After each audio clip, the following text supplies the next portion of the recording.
What are the four major learning theories and what is the role they play in education today? The behaviorist theory. What is it? Behaviorist learning theory is also called as behaviorism, and this utilizes key ideas from the work of B.F. Skinner.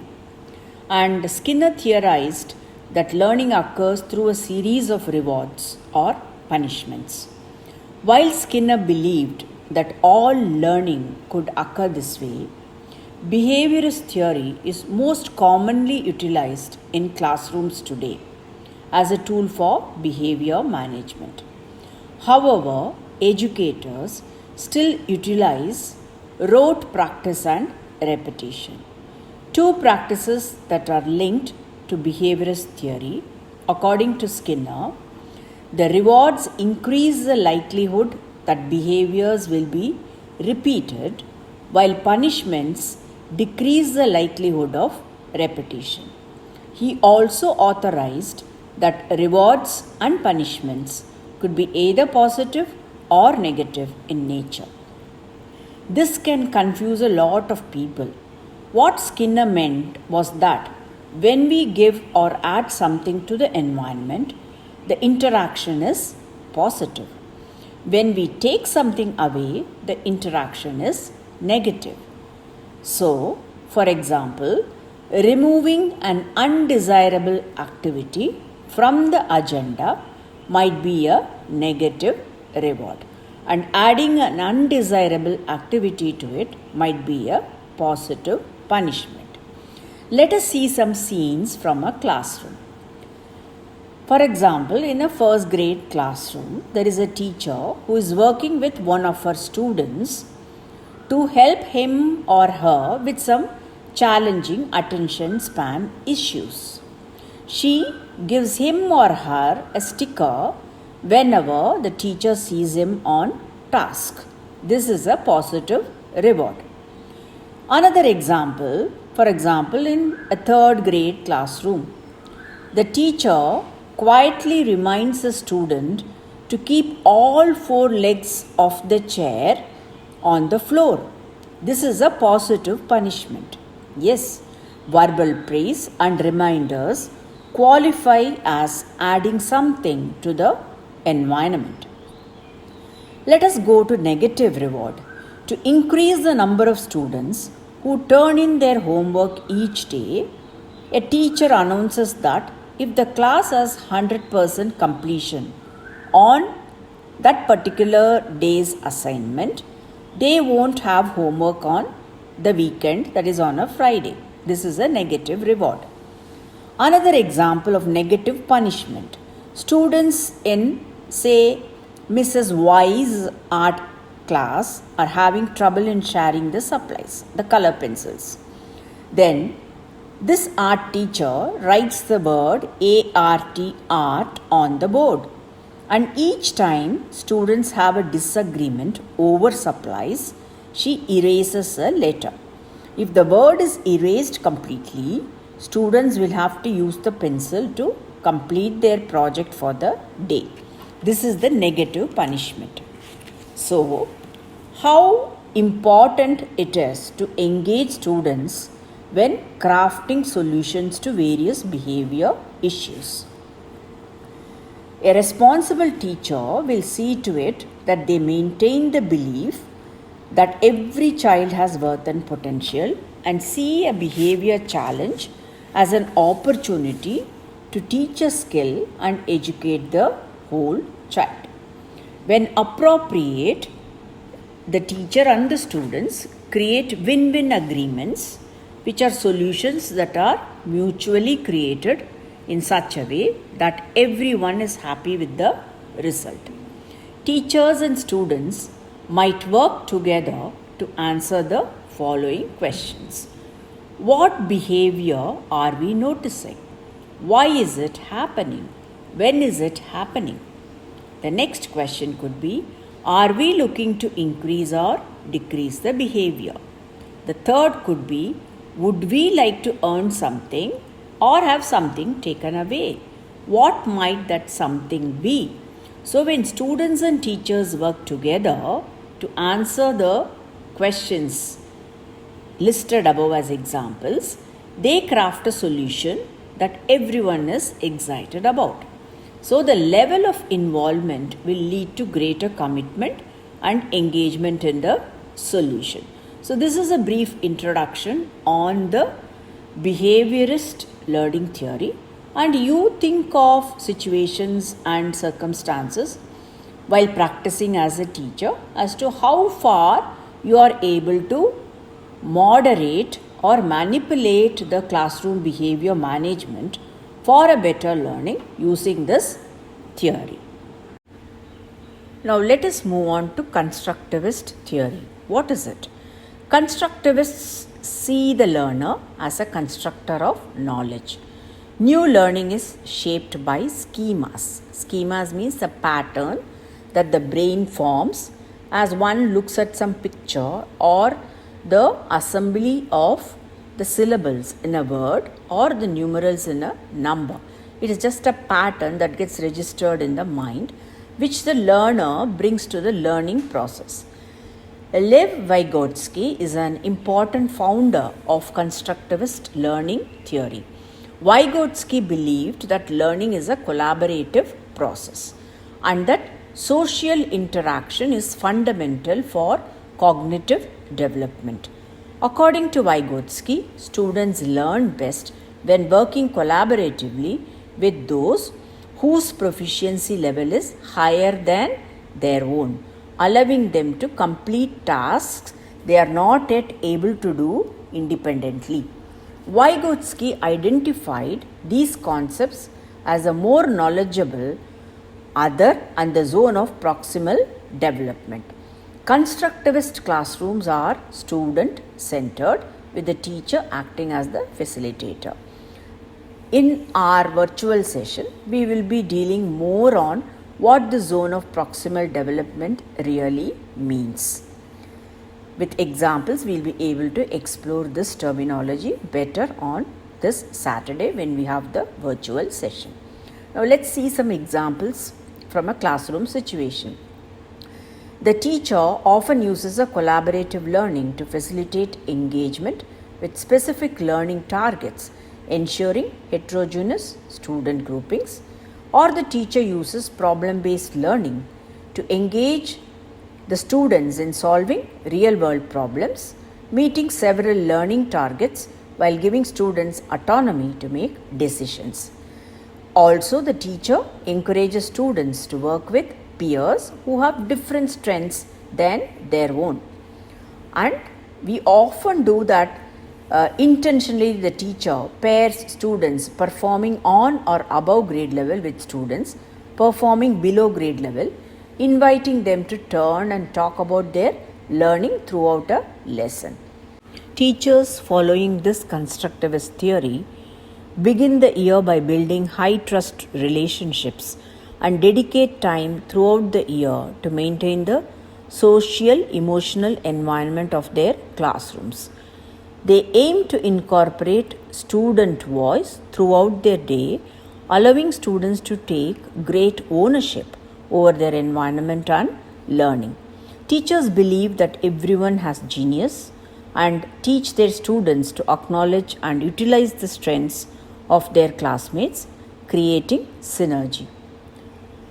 For example, in a classroom where the teacher believes in a socio-constructivist theory, she will find that the classrooms buzz with excitement, signaling purposeful student interaction. This is called an active learning process. As teachers aim to empower students, they use teaching strategies that require collaboration and higher order thinking. Please make a note. We will discuss about this when we do Bloom's taxonomy in detail for higher order thinking, and acting as a guide on the side rather than a sage on the stage. So this was something about the socio-constructivist theory, where you need to remember the Vygotsky, the zone of proximal development, and the terminology called the higher order thinking, and of course maintaining the purposeful student interaction and the children creating a buzz in the classroom with an excitement and enthusiasm and participation, which we call as active learning. We'll be dealing this in detail in the subsequent sessions. Now coming on to the fourth major theory, the humanist theory. The humanist learning theory approaches learning as a way to fulfill an individual's potential rather than meeting specific learning targets.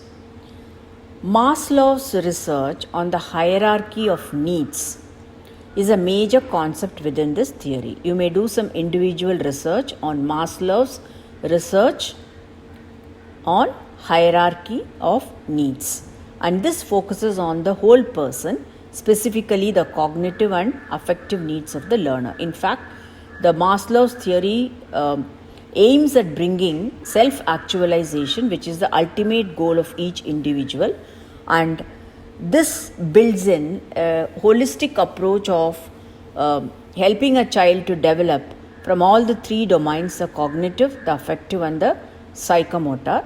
And learners are trusted to determine their own goals, and the theory holds that self-actualization is the ultimate goal of each individual.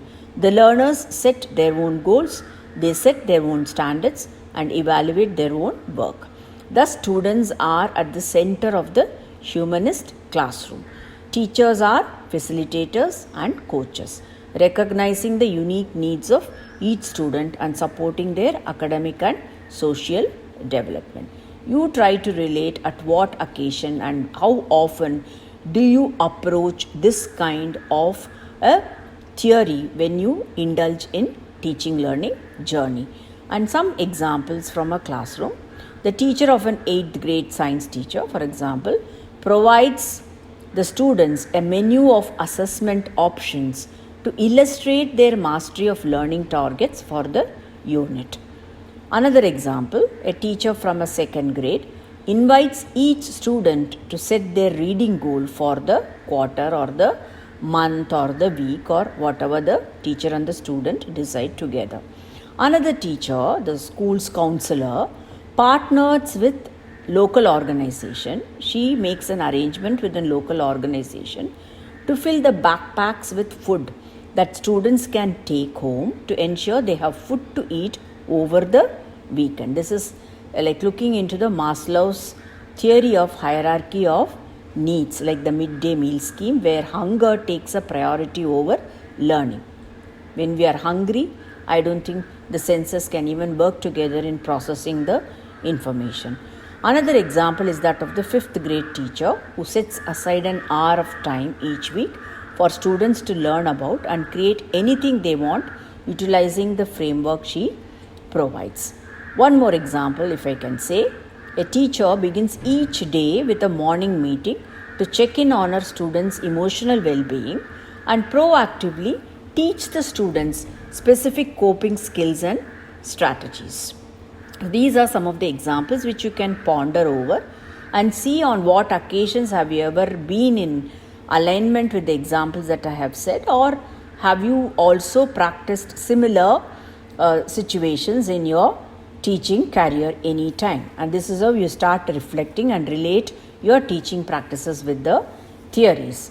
Now, what exactly happens when a teacher follows the humanistic theory approach is that she addresses the social and emotional needs of their students and actively partners with the families also to develop the whole child. So the teachers recognize that each student has needs within their heart, the mind, the body and the spirit, and teach students how to take care of themselves in all 4 dimensions. They empower the students to set their own goals and determine their own action steps. So at the highest levels, teachers in leadership schools, for example, may co-create rubrics with their students and encourage students to evaluate their own work throughout each unit. So in today's classrooms, teachers do not solely utilize only one learning theory over another, but instead incorporate multiple theories throughout their learning experience. This is what you will really start reflecting when you envisage into more of these learning theories and see how often you use most of these theories in an ordinary 40-minute classroom transaction even. So each theory has strengths and limitations, and especially considering the realities of education in the 21st century, educators must walk the narrow line between creating a student-centered classroom and meeting rigorous learning standards. I think this would definitely equip you to succeed and utilize the best of each learning theory. Once you start practicing and do some deliberate research on each theory, you will understand how to put. Now let us listen to some hinters on the cognitive theory. What is it? Cognitive learning theory is largely based on the work of Jean Piaget, who rejected the idea that learners are passive and simply react to stimuli in the environment. Instead of focusing solely on observable behavior, cognitive theory seeks to explain how the mind works during the learning process. Like a computer, the mind takes in information, processes that information, then uses that information to produce the learning outcomes. Piaget's 4 stages of development indicate the learner's ability to understand abstract, complex concepts. Now let us see some scenes from a classroom. There is a kindergarten teacher who works with students to verbally communicate their feelings, and the teacher knows that at this age the children are naturally egocentric and struggle to see things from others' perspectives. The second example is that of a teacher who begins his or her unit on fractions and incorporates manipulatives in order to provide a concrete learning experience. The other example could be there is a teacher who goes out to help students to memorize a periodic table by co-creating various mnemonic devices with a class. Very simple example is a WIBGYOR, which all of us know. So the acronym or the short form that we use to remember and associate ideas with some kind of clue, it's called as mnemonics. And some teachers, they use graphic organizers in order to help students to write paragraphs with appropriate structure.